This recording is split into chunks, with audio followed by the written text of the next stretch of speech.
par les temps qui courent dans le palmarès de Record avec la chanson I Can Dance, numéro 1, donc dans le palmarès adulte contemporain.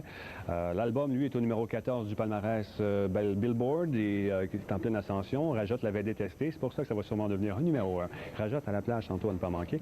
Et la chanson I Can Dance, c'est une parodie des commerciaux de jeans. On a rencontré les gars de Genesis qui nous parlent justement de cette pièce.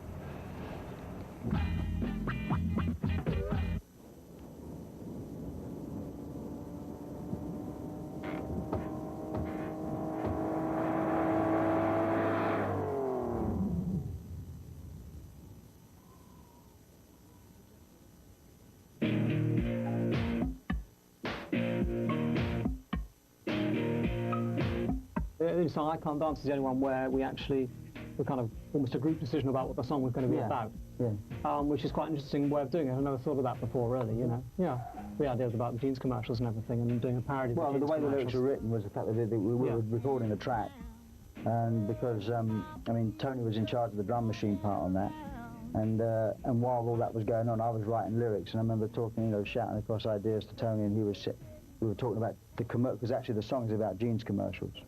And we were discussing the actual scenarios of the commercials because I hadn't seen some of them, or I hadn't seen some of them for a long time. And he was refreshing my memory about what goes on. And literally, as he was saying it, I was writing it down, you know. And it's that kind of collaboration in that respect. Yes, we did. But then that song was such a one-off anyway. And it's great, the fact that we've actually done that song like that. Blue jeans sit on the beach. Her dog's talking to me, but she's out of reach.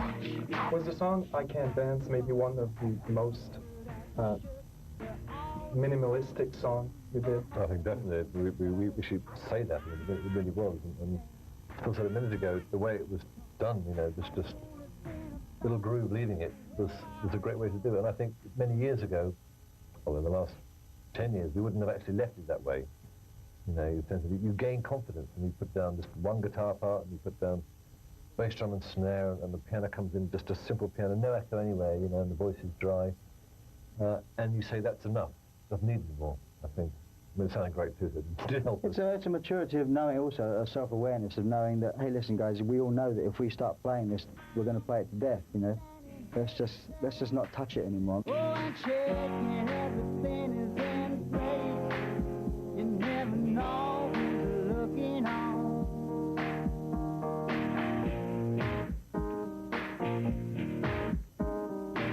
Literally, we spent 15-20 minutes on that song in the writing stage.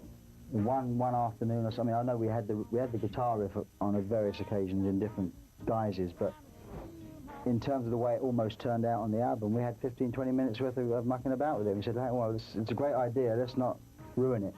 Let's just approach it in the studio when we can actually capture that moment the next time we do it. You know. Well, and there's a maturity with the sort of the growing up and knowing your own inadequacies or sort of, you know, I think we all know that we would have overplayed it maybe, we would have over-arranged it and made it more complicated than it need be. So it's, even though it's simple, it's actually, you know, it's more demanding in some respects.